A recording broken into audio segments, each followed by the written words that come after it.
ഏറെക്കുറെ നമുക്ക് പരിചയമുള്ള വാക്കാണ് ഹ്യൂമനോയിഡുകൾ എന്നത്. ഗോളാന്തര യാത്രകൾക്കും ബഹിരാകാശ ഗവേഷണ പദ്ധതികൾക്കും മനുഷ്യർക്ക് പകരമായി ഇവയെ ഉപയോഗപ്പെടുത്താനാകുമെന്നതാണ് പ്രധാന പ്രത്യേകത. 4 നിലയുള്ളൊരു കെട്ടിടം, ഏതാണ്ട് 4000 ചതുരശ്ര മീറ്ററിൽ വമ്പൻ കമ്പനികളുടെ അടക്കം 200ഓളം റോബോട്ട് ബ്രാൻഡുകൾ. ആവശ്യാനുസരണം റോബോട്ടുകളെ വാങ്ങാമെന്നത് മാത്രമല്ല അതിൻ്റെ ആകർഷണം. സാധനങ്ങൾ ഓർഡർ എടുത്ത് നൽകുന്നതും ഉപഭോക്താക്കളോട് സംസാരിക്കുകയും അവർക്കാവശ്യമായ സാധനങ്ങൾ എടുത്തു നൽകുന്നതും ഒക്കെ റോബോട്ടുകളാണ്. ചുരുക്കി പറഞ്ഞാൽ കടയിൽ വിൽക്കുന്നതും വിൽക്കപ്പെടുന്നതും റോബോട്ടുകൾ. ബീജിങ്ങിലെ ടൗണിൽ തുറന്ന ലോകത്ത് തന്നെ ആദ്യത്തെ വിപുലമായ റോബോട്ട് മാൾ ഇങ്ങനെയൊക്കെയാണ്. 25,000 ഇന്ത്യൻ രൂപ മുതൽ ബില്യൺ ഡോളറുകൾ വരെയുള്ള റോബോട്ടുകൾ ഇവിടെ വിൽപ്പനയ്ക്കുണ്ട്. ലോക റോബോട്ട് കോൺഫറൻസിന് പിന്നാലെയാണ് റോബോട്ട് മാൾ പ്രവർത്തനം ആരംഭിച്ചത്.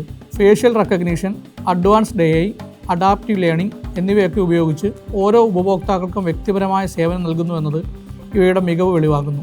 കഫേകളും ഭക്ഷണശാലകളും ഒക്കെ പൂർണ്ണമായും ഇവയുടെ നിയന്ത്രണത്തിലാണ്. അതിലേറെ കൗതുകമുള്ള കാര്യമുണ്ട്. ആൽബർട്ട് ഐൻസ്റ്റീനും ഹിൻഷി ഹുവാങ്ങും ഐസക് ന്യൂട്ടനുമെല്ലാം ഇവിടെ റോബോട്ടുകളായി ജീവിക്കുന്നു. ഐൻസ്റ്റീൻ്റെ ഹ്യൂമനോയിഡിന് ഏകദേശം 97,000 അമേരിക്കൻ ഡോളറാണ്, അതായത് 85 ലക്ഷം ഇന്ത്യൻ രൂപ. ഇന്ത്യയെ സംബന്ധിച്ച് ISROയുടെ ഗഗൻയാൻ ദൗത്യത്തിൽ ആദ്യം ബഹിരാകാശത്തേക്ക് പറക്കുക വ്യോമമിത്ര എന്ന ഹ്യൂമനോയിഡ് ആയിരിക്കും. മനുഷ്യനെ ബഹിരാകാശത്തേക്ക് അയക്കുന്നതിന് മുന്നോടിയായുള്ള ആദ്യ പരീക്ഷണ പറക്കലായിരിക്കുന്നത്. വരുംകാലങ്ങളിൽ മനുഷ്യജീവിതത്തെ സ്വാധീനിക്കുന്ന നിർണായക ശക്തിയായി ഹ്യൂമനോയിഡ് റോബോട്ടുകൾ മാറുമെന്നത് നിഷേധിക്കാനാവാത്ത വസ്തുതയാണ്.